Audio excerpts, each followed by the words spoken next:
Il y a des gens qui croient qu'en économisant, en gardant tout leur argent, les radins quoi, ils vont finir par devenir riches. C'est complètement faux. Et c'est ce que je vais te montrer.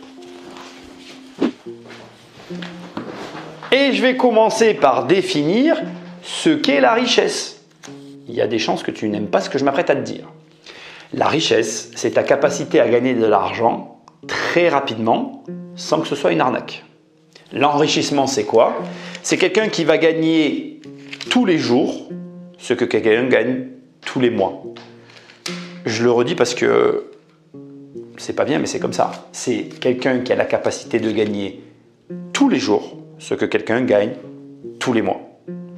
Et parfois, ça peut aller même encore plus vite.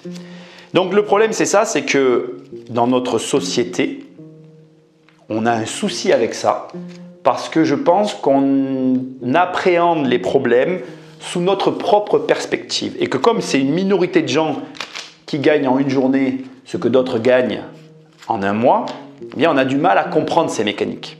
Je vais te le dire autrement pour qu'on soit bien clair, toi et moi. Je pense qu'on préfère quelqu'un qui va s'enrichir par radinerie parce que la mécanique employée est plus compréhensible et nous paraît plus juste que quelqu'un qui va gagner de l'argent d'une manière qu'on ne comprend pas et du coup qui nous paraît injuste. La radinerie, c'est quoi?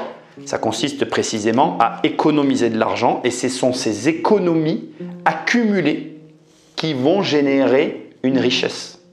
Sauf que, je veux bien qu'on soit d'accord toi et moi, dans cette vidéo, on va justement tenter de voir pourquoi les gens radins n'ont aucune chance, mais alors aucune chance, de devenir riches. Mais avant de commencer, il faut qu'on tombe d'accord sur la règle qui va régir cette vidéo dans sa globalité en sachant que je considère qu'on est d'accord sur ce que je viens de t'expliquer sur la richesse. On va partir d'une base de 1000 euros. Et on va partir du postulat qu'une personne est capable d'économiser 1000 euros par mois. Si tu économises 1000 euros par mois, il n'y a pas besoin de calculatrice, en tout cas pas celle que j'ai dans la poche encore pour l'instant. Ça se fait, bon, j'ai pas besoin de mettre le cas d'ailleurs, ça fait 12 000 euros par an. On est d'accord? Donc si tu mets 1000 euros par mois de côté, tu finis avec un compte sur lequel il y a 12 000 euros. Sur cette base de 12 000 euros, combien de temps faut-il pour que tu obtiennes 1 million d'euros? Tu connais ce calcul qui est très connu. On va le faire ensemble parce que je le connais de tête, hein, ça fait 83,33333. Mais je le refais parce que j'aime bien enfoncer des portes ouvertes. 12 000 euros, tu fais 1 million d'euros divisé par 12 000 euros, on est d'accord? Et là, on obtient 83,33333. Donc, ça veut dire que en réalité, pour arriver à ce million d'euros, on va partir du postulat qu'il nous faut 83 ans. Je ne vais peut-être pas faire ça parce que ça ne me plaît pas, mais malheureusement, tu es d'accord avec moi, ce n'est pas comme ça que tu vas devenir riche. Ce n'est pas en attendant 83 ans que tu vas coller à la définition de la richesse. Le problème principal de cette situation tient dans un seul et unique élément. Et c'est pour ça que je viens de t'expliquer il y a un instant que en France, on aime bien l'enrichissement par la radinerie parce que c'est un mécanisme que l'on comprend. Le mécanisme qui consiste à dire je mets tous les mois 1000 euros de côté qui équivaut à 12 000 euros par an qui font qu'en 83 ans, j'aurai mon million d'euros. C'est quelque chose qui te semble cohérent. Mais si tu opposes ce raisonnement avec... Là, il y a 1000 balles. Je gagne 1000 euros par jour fois 365 jours.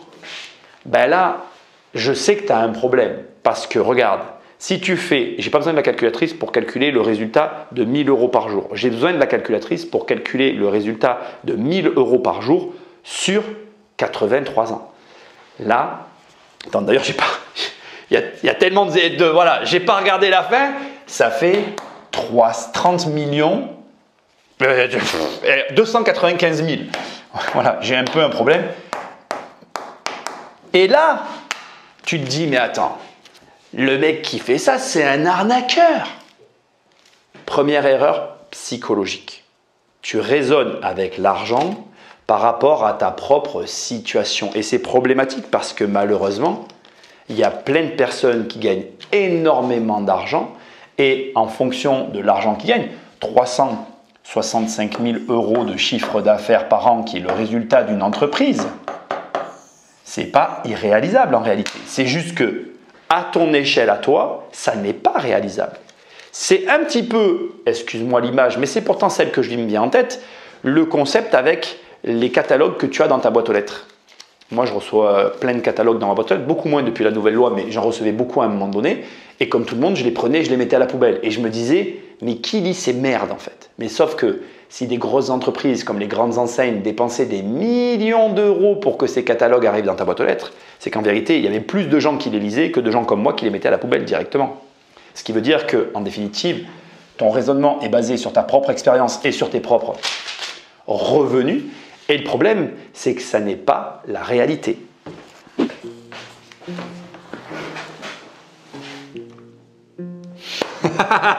Non, on ne s'en servira pas. Il est là pour représenter quoi? Il est là pour représenter tes comptes en banque. En vrai, quand tu as de l'argent, maintenant l'argent, tu le vois où? Sur ton ordinateur. On consulte tous nos comptes, soit sur nos ordis, soit sur nos téléphones. On prend l'argent, je le mets dans la poche, mais c'est une image. Toi, tu le mets surtout sur ton compte en banque. Ok. Maintenant, je vais te parler, ou plutôt je vais continuer d'ailleurs de te parler de justement biais psychologiques, certains que j'observe et auxquels je crois, mais qui n'ont pas l'appellation que je m'apprête à y donner, et d'autres parce qu'on va bien s'amuser. Qu'est-ce que je fais avec ça? Oh, c'est mon doudou, j'en ai besoin pour dormir. C'est une image en fait. C'est une image en fait, ça, c'est ton argent qu'il y a sur tes comptes. En réalité, je pense que les personnes qui ont un comportement de type radin, qui ont un comportement économe poussé à leur paroxysme, voient dans leur argent ce que les enfants,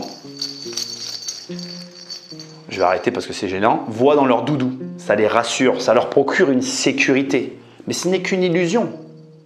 Et il y a un autre élément qui vient s'ajouter par-dessus l'image du doudou, c'est le plaisir de l'accumulation.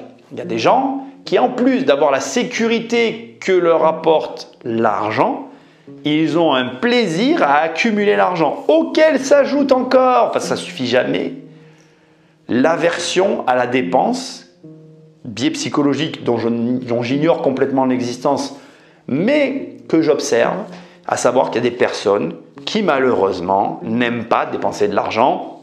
Alors après, bon voilà, je pense, c'est mon opinion personnelle, que cette aversion à la dépense, elle est liée d'abord à la sécurité que procure l'argent parce qu'on est content de l'avoir, ensuite au plaisir d'accumulation. Cette espèce de discipline que l'on met en place implique, amène comme conséquence le fait qu'il y ait des personnes qui n'aiment plus dépenser leur argent, qui ont pris l'habitude de ne plus le dépenser.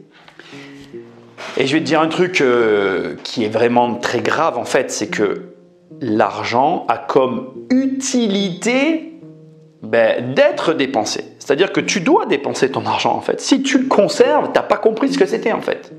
Tu ne dois pas le conserver. Après, bien évidemment, je suis obligé d'amener ici des nuances. Je t'incite à investir massivement ton argent.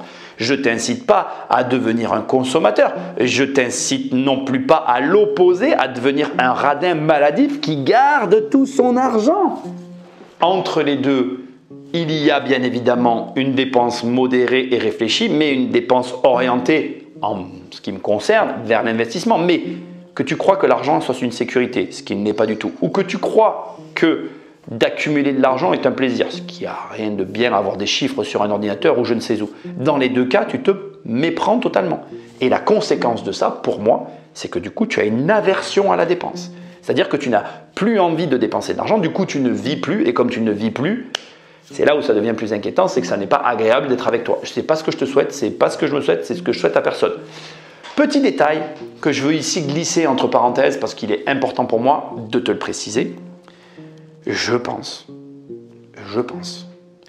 que l'investissement permet de générer des flux financiers, que les flux financiers permettent d'avoir de l'argent, on va dire, avec beaucoup moins de pression et que du coup, tu peux relâcher cette pression et que du coup, toutes ces espèces de croyances, de fausses croyances que tu as, surtout si tu es radin, elles n'ont pas d'utilité lorsque tu investis parce que la sécurité provient de tes investissements et parce que le plaisir d'accumuler est cristallisé dans tes investissements. Ce que j'essaye de te dire, c'est que les biais que tu retrouves dans l'argent, tu les retrouves dans l'investissement. Donc, je pense que dans le comportement de la radinerie, il y a quand même un fond de psychologie qui peut être utile et surtout réutilisé dans l'investissement.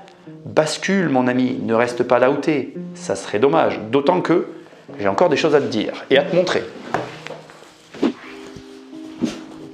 Alors, il y a un paradoxe dans tout ce que je viens de dire que je dois quand même te préciser qui est extrêmement important à mes yeux. C'est tout simple. C'est qu'en fait, c'est une question de mentalité. Tout ce que tu es en train de voir dans cette vidéo depuis le début n'est qu'une question de mentalité par rapport à l'argent. Et le paradoxe, c'est que cette mentalité que tu as par rapport à l'argent, elle est extrêmement liée à ta manière d'en gagner. Je m'explique. En fonction des revenus que tu as, tu vas développer un rapport à l'argent. Plus tes revenus sont élevés, plus ton rapport à l'argent sera différent de quelqu'un qui a de petits revenus. Et ce n'est pas péjoratif, je ne juge pas plus l'un que l'autre, en bien ou en mal.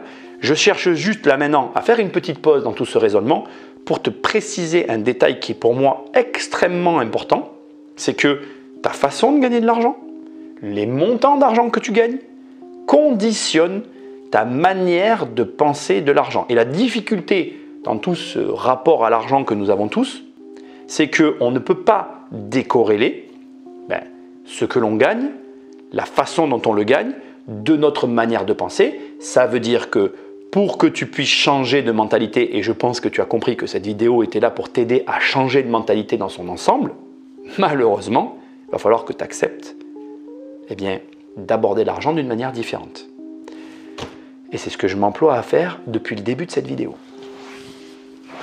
Maintenant, on va opposer le radin à l'investisseur en conservant la base de tout à l'heure, nos 1000 € par mois, j'ai toujours ma calculatrice dans la poche, et nos 83 années de base. On est d'accord? Les 83 ans sont importants, tu vas comprendre, parce qu'en fait, on va se servir de ces 3 années flottantes pour l'apport nécessaire dans l'exemple que je vais te montrer. Il y a un dernier détail que je veux te préciser avant d'attaquer la comparaison.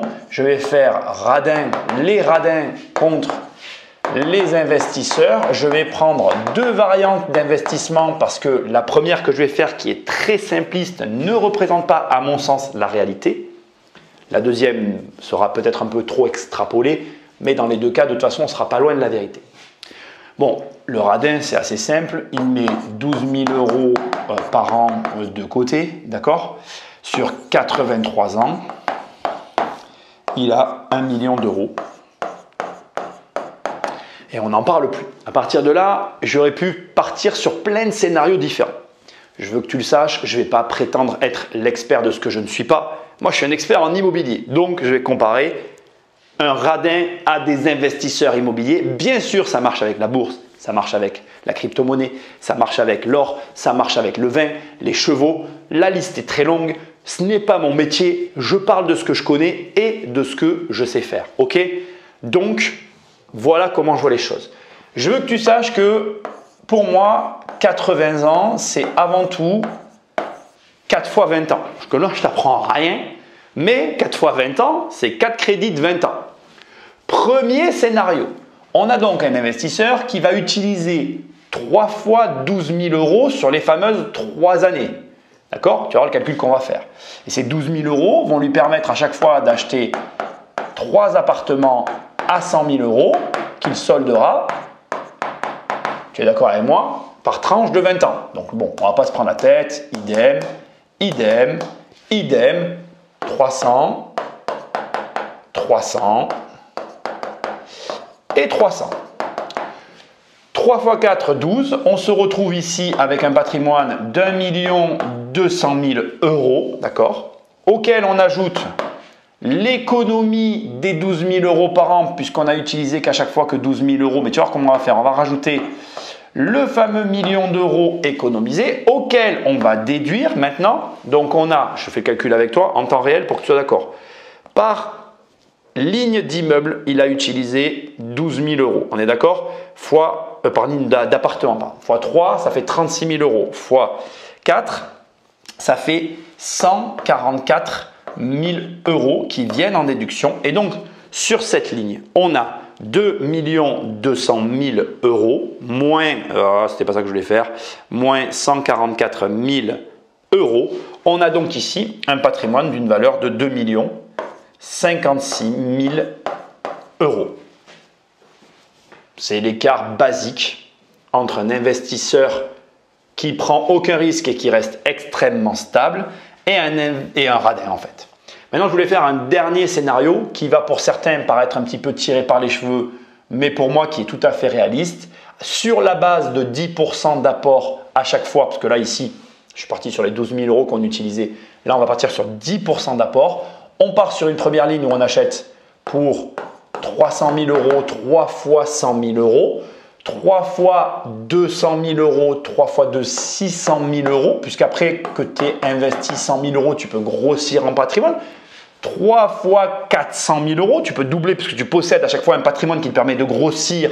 Donc, 3 fois 4, 12, 1 200 000 euros. Ok, ici on va mettre un point.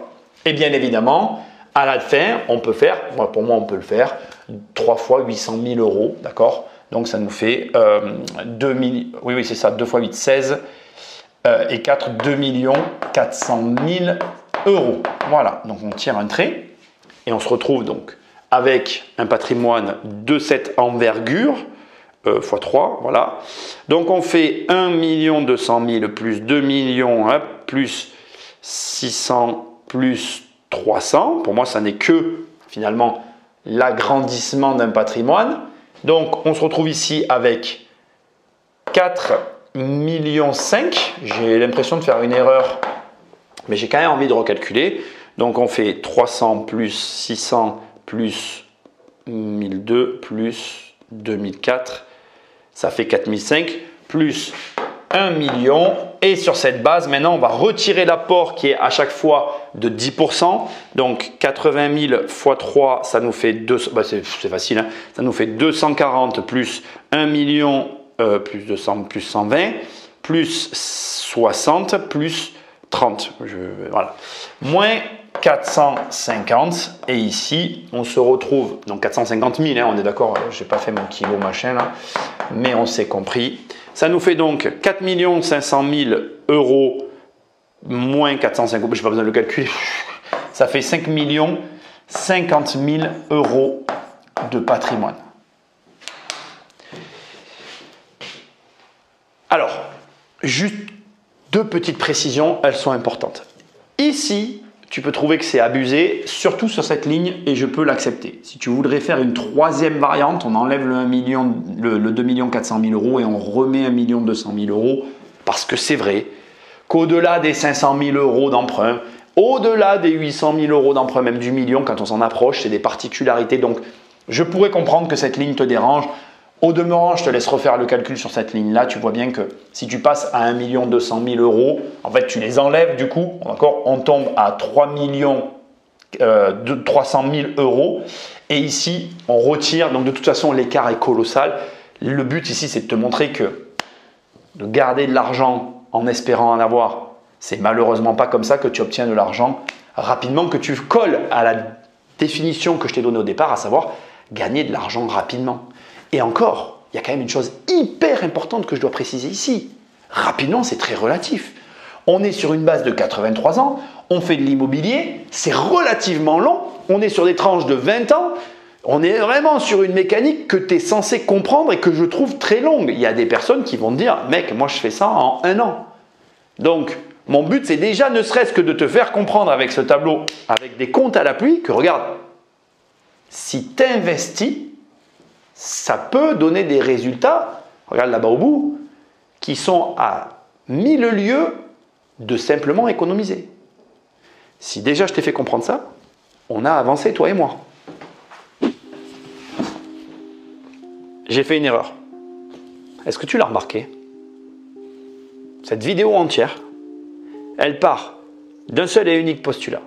C'est qu'en t'amenant des arguments factuels, mathématiques, intangibles, je vais réussir à transformer ton rapport à l'argent, ton rapport à tes économies, etc., etc. Alors, mathématiquement et factuellement, comme tu viens de le voir, j'ai raison. Quelque part, si tu économises, tu auras 1 million à l'arrivée. Si tu investis, tu auras 2, 3, 4 millions. Mais j'ai quand même fait une erreur. Est-ce que tu l'as remarqué? En fait, l'erreur, c'est que toi, moi, nous quoi? On n'est pas des êtres rationnels. On est des êtres émotionnels. Et en m'adressant qu'à cette partie rationnelle de ta personnalité, je passe complètement à côté du seul élément qui peut déclencher un changement chez toi. C'est ballot ça, hein? Et je te rassure, je suis incapable d'y remédier, même à ce stade de la vidéo. Je peux juste faire une chose. Je vais te raconter une toute petite anecdote qui va durer 1 seconde et tu comprendras peut-être. Bon, comme tu l'as compris, moi je suis dans l'immobilier et tous les investisseurs immobiliers, on a tous fait la même erreur. On a tous, à un moment donné ou à un autre, fait des travaux dans nos investissements. C'est le truc le plus irrationnel qui existe. Mais ça montre quoi? Ça montre une chose. Ça montre que par-delà l'investissement et l'argent, on est attaché à ce qu'on fait. On y est attaché émotionnellement. C'est pour ça que certains investisseurs n'arrivent pas à vendre certains biens ou ont du mal à prendre certaines décisions vis-à-vis de certains biens, etc., etc. Et pourquoi je te dis que c'est irrationnel? Parce qu'après coup, quand on voit la chose sous un autre angle ou quand on s'éloigne ou qu'on avance dans l'investissement, on se rend compte qu'on n'aurait pas dû faire comme ça pour des raisons financières. Sauf que, justement, nous sommes émotionnels. Ça veut dire quoi? Ça veut dire que pour que tu investisses et que tu transformes ton rapport à tes investissements, il faut que tu sois touché au niveau de ta sensibilité, que ce dans quoi tu mets ton argent représente quelque chose pour toi. De la même manière que lorsque moi je vais dans mes appartements, je comprends comment ça fonctionne, je sais comment les améliorer, j'ai une sensibilité avec ces trucs-là. Et beaucoup d'investisseurs ont la même sensibilité que moi. Et d'ailleurs, si tu te reconnais, ben like la vidéo. Voilà. Donc, finalité, je te souhaite de trouver un investissement qui te touche suffisamment émotionnellement pour que tu sortes ton argent de tes comptes et que tu l'utilises enfin. Parce que c'est ce que je te souhaite. L'argent, c'est un outil. Utilise l'outil, tu auras des résultats. Regarde l'outil posé là quelque part sur ta commode et il ne se passera rien. D'ailleurs, pour ça que je ne suis jamais d'accord avec cette phrase « l'argent appelle l'argent ». Pose de l'argent quelque part et il ne se passera rien. Pour que l'argent appelle l'argent, il faut d'abord faire quelque chose avec. C'est une nuance qui n'est pas précise dans la phrase et que je trouve qui trompe un peu sur sa compréhension. L'argent qui appelle de l'argent, c'est de l'argent utile qui a été mis au travail. L'argent statique sur un compte que l'on regarde gonfler et qui gonfle en même temps notre ego et notre sentiment de sécurité, celui-là ne sert à rien. Si j'ai fait passer ce message, j'aurais au moins réussi une chose. Pour le reste, encore une fois, concentre-toi sur tes émotions, concentre-toi sur ta sensibilité et quand tu as trouvé, vas-y, investis. Et ça me fera plaisir. Je te remercie d'avoir regardé cette vidéo et je te dis à très bientôt pour une prochaine émission. Salut!